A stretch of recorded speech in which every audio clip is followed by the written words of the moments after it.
Assalamualaikum and good day everyone. So today we will show you on how we perform the independent t-test by using the SPSS.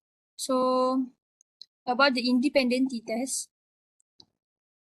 So the independent t-test is used to compare the means of two independent groups to know whether there is a statistically significant difference between the means of two independent groups. So in our case, the dependent variable, which is the outcome, is the mean cholesterol, while our independent variable, which is our factor, is gender, male and female. First, we have to state our hypothesis.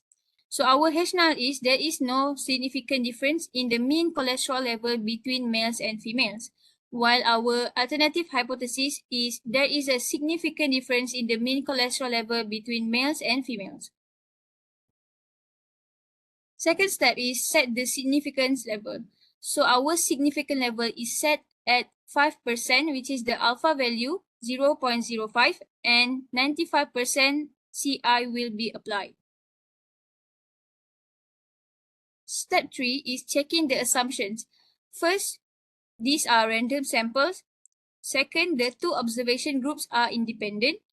Third, the data dependent variable in each group are normally distributed. Fourth, the variances of the two groups are equal, homogeneity of variances. So Kasim will show us on how to check the assumptions.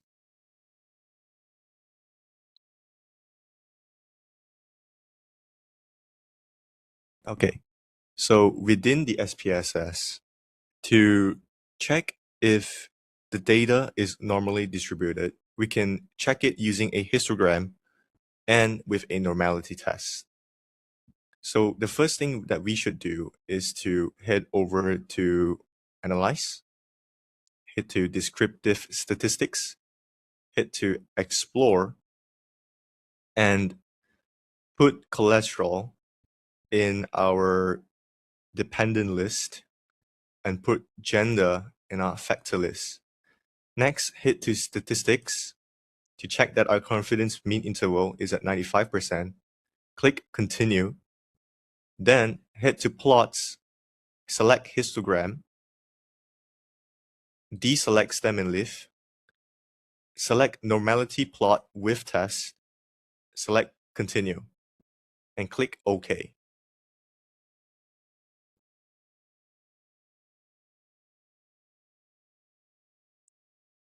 Okay.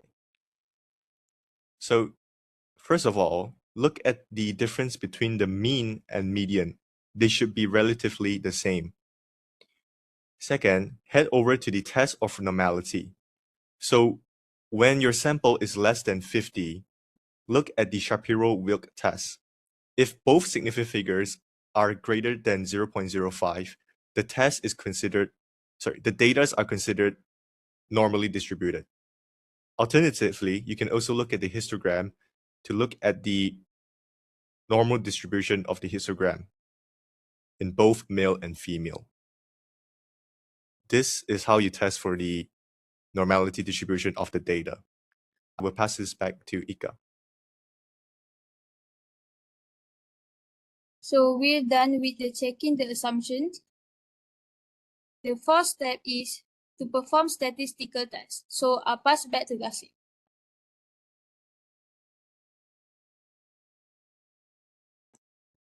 So to perform the statistical test, head over to Analyze, compare means and proportions, select independent sample t-test, put cholesterol level into as the test variable, gender into the grouping variable, click Define Group, click Continue, and click OK. So to interpret the results, first look at group statistics. We should look at both the mean and standard deviation for both male and female. Second of all, at the independent sample test, we should first look at the significant figure. The significant figure at 3.387 is greater than 0.05, meaning that equal variances should be assumed.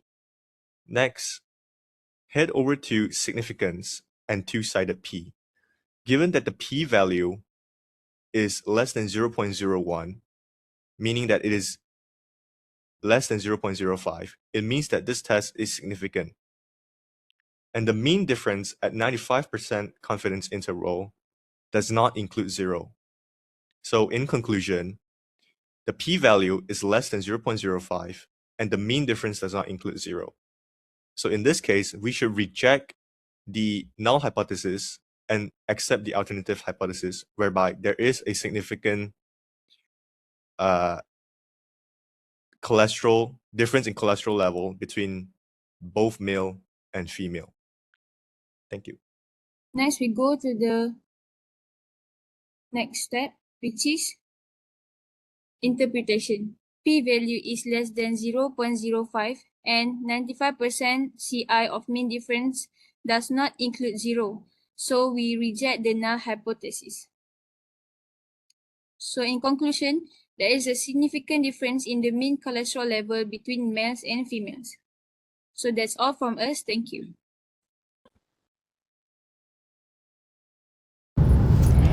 Hello, good day to Doctor and my fellow group members. So we are assigned to obtain the data via independent t-test on comparing mean BMI between smoking and non-smoking groups. So let's get right to it. So this is the data set given to us. To start, click Analyze, then Descriptive Statistics, and then click on Explore.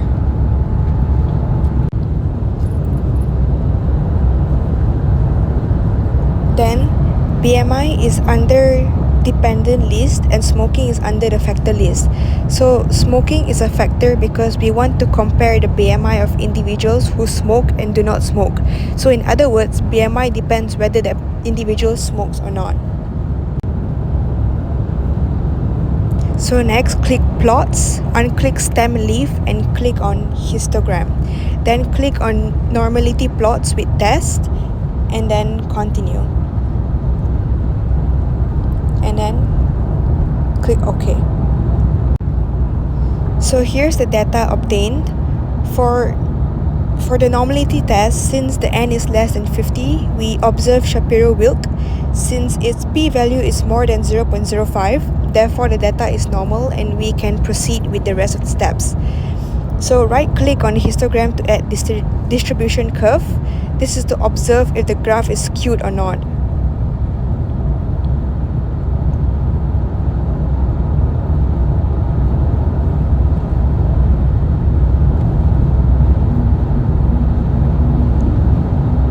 As you can see in this graph, it is slightly skewed.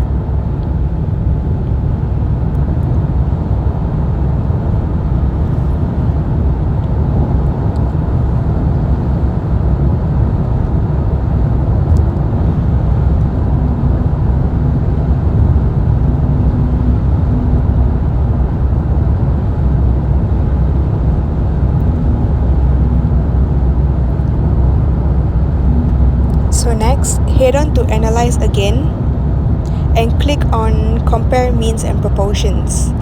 And then click on Independent Sample t-test. And choose BMI for test variable and smoking for comparing variable.